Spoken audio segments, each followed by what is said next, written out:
Geri döndüm. Beni affet. Seni bırakıp gittim. Seni sonsuza dek kaybettiğimi sanmıştım. Seni kaybedemeyeceğimi anladım. Sensiz yaşayamam. Sen benim nefesimsin. Sensiz yapamam. Beni affet. Uçakta Alya bir hata yaptığını fark etmeye başlar.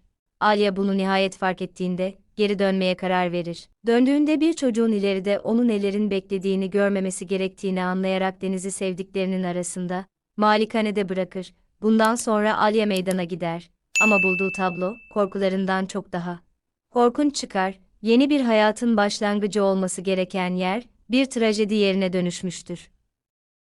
Bütün bunların ortasında Alya, Cihan'ı fark eder, birkaç saat içinde çok şey kaybetmiş bir adam gibi görünmektedir. Bitkin, yıkılmış ve neredeyse çökmüş bir halde, ne yapacağını bilemezmiş gibi tüm kaosun ortasında durmaktadır. Başlangıçta Cihan onu fark bile etmiyor. Ancak Alya yaklaşınca başını kaldırıp onu yanında görüyor. O anda kelimeler gereksiz hale geliyor. Alya sanki yaşadığı acıyı en azından kısmen dindirmeye çalışıyormuş gibi hemen ona sarılıyor. Cihan bu sarılmaya neredeyse içgüdüsel olarak karşılık veriyor. Yaşanan her şeyden sonra, onun varlığı onu yavaş yavaş gerçekliğe geri döndürüyor. Onun geri döndüğünü fark etmek acıyı silmiyor. Ancak saatler sonra ilk kez yalnız olmadığını hissetmesini sağlıyor. Trajedinin boyutunu gören Alya, hatasının ne kadar korkunç olduğunu anlıyor. Onu, arkadaşlarını, sevdiklerini ve neredeyse kendisini kaybettiği bir zamanda terk etmişti. Kendi durumuna rağmen, Cihan hızla başka bir şeyi daha fark ediyor. Meydan hala tehlikeli. Etrafta birçok insan var, panik dinmiyor ve trajedinin sonuçları yeni yeni kendini göstermeye başlıyor. Alya'nın buradan ayrılıp güvende olmasını istiyor. Ancak bu sefer onu terk etmeyi reddediyor. Yaşadığı her şeyden sonra Alya artık kaçmaya veya onu acı içinde yalnız bırakmaya hazır değil. Artık sadece Cihan'ın değil, tüm ailenin yardıma ihtiyacı olduğunu anlıyor. Kısa süre sonra polis, doktorlar ve kurtarma ekipleri meydana geliyor. Yaralılar hastanelere götürülüyor, tanıklar sorgulanmaya başlanıyor ve trajedinin boyutu giderek daha belirgin hale geliyor. Daha sonra Şahin'i kurtarmanın mümkün olmadığı öğreniliyor. Boran da o günü yaşayamıyor. Sadakat için bu haber ayrı bir sınav oluyor. Olanlardan sonra şokta ama aynı zamanda şunu fark ediyor. O anda tek bir çıkış yolu görmüştü. Boran'ı durdurmazsa, Cihan'ın bir sonraki kurban olacağını biliyordu. Çok sayıda tanık ve meydandaki kaos nedeniyle olaylar dakika dakika yeniden canlandırılıyor. Bu yüzden ne Cihan ne de Sadakat suçlamayla karşı karşıya kalmıyor. Cihan ve Alya akşam eve döndüklerinde yeni bir sınavla karşı karşıya kalırlar. Deniz, ikisi de Bora'nın ölümünü çocuklarına şu an anlatmaya hazır olmadıklarını anlarlar. Yaşadıkları her şeyden sonra, şimdilik tüm gerçeği anlatmamaya, bu konuşmayı kendileri olanları kabullenebilecekleri bir zamana ertelemeye karar verirler. Ancak akşam geç saatlerde, ev nihayet sessizliğe büründüğünde yalnız kalırlar. Alya sonunda her şeyi anlatır. Şantajı, tehditleri, Deniz için duyduğu korkuyu. Serhat ile olan hikayesini ve ayrılmaya karar vermesinin nedenlerini, Cihan için duydukları acı verici bir gerçek olur. Onun için, Alya'nın korkularıyla tekrar yalnız bırakılmasını kabullenmek zordur.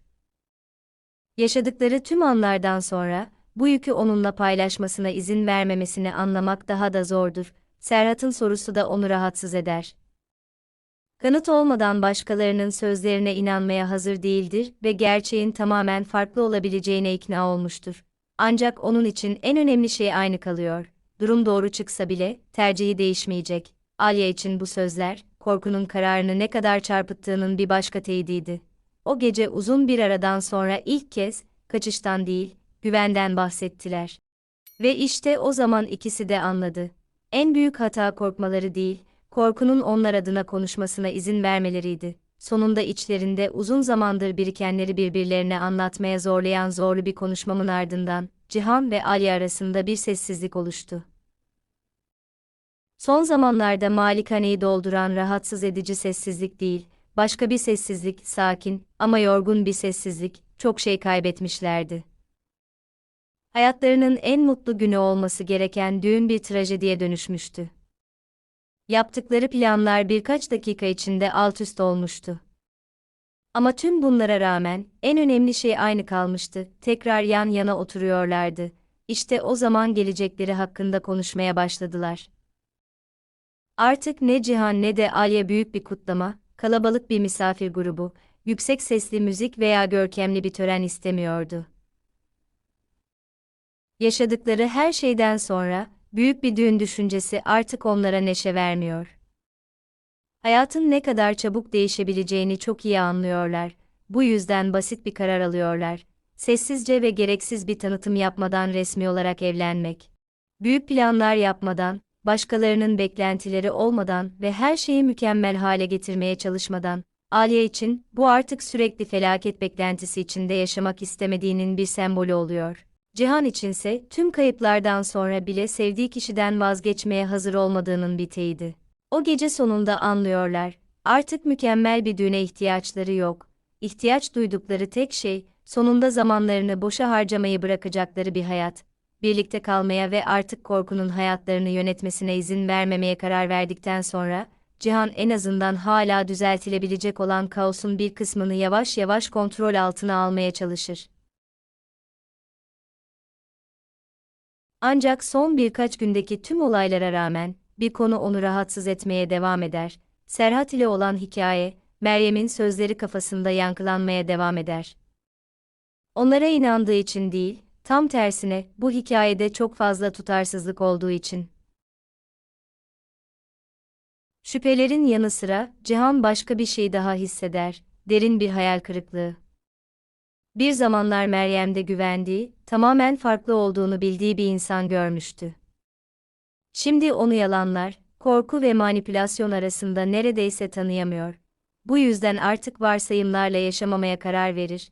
Cihan Meryem'i bulur ve yaşanan her şeyden sonra ilk kez bahaneler değil, gerçeği duymak ister. Olayların baskısı altında ve Bora'nın ölümünden sonra artık hiçbir şeyi saklamanın bir anlamı yoktur. Meryem sonunda kendini savunmayı bırakır ve çok uzun zamandır sessiz kaldığı şeyi anlatır. Anlaşılan o ki kendisi bile Serhat hakkındaki gerçeği hiçbir zaman tam olarak bilememiş. Yıllarca aldığı bazı kararlar tahminlere, kızgınlığa ve korkuya dayanıyordu. Aynı zamanda son zamanlarda sadece kendi duygularıyla hareket etmediğini de itiraf ediyor. Boran onun korkusunu istismar etmiş ve her şeyi istediği gibi yapmazsa sonuçlarıyla doğrudan tehdit etmişti. Cihan için bu sözler bir rahatlama değil. Bu yüzden tek bir şeyde ısrar ediyor. Gerçek son olmalı. Bir süre sonra DNA testi yapılıyor. Sonuçlar nihayet geldiğinde, Cihan'ın en başından beri hissettiği şeyi doğruluyor. O Serhat'ın babası değil.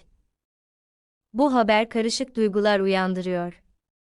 Bir yandan rahatlama, diğer yandan ise hikayenin katılımcılarının bile tam olarak inanmadığı bir yalanın ne kadar acı getirdiğinin farkına varmanın verdiği burukluk.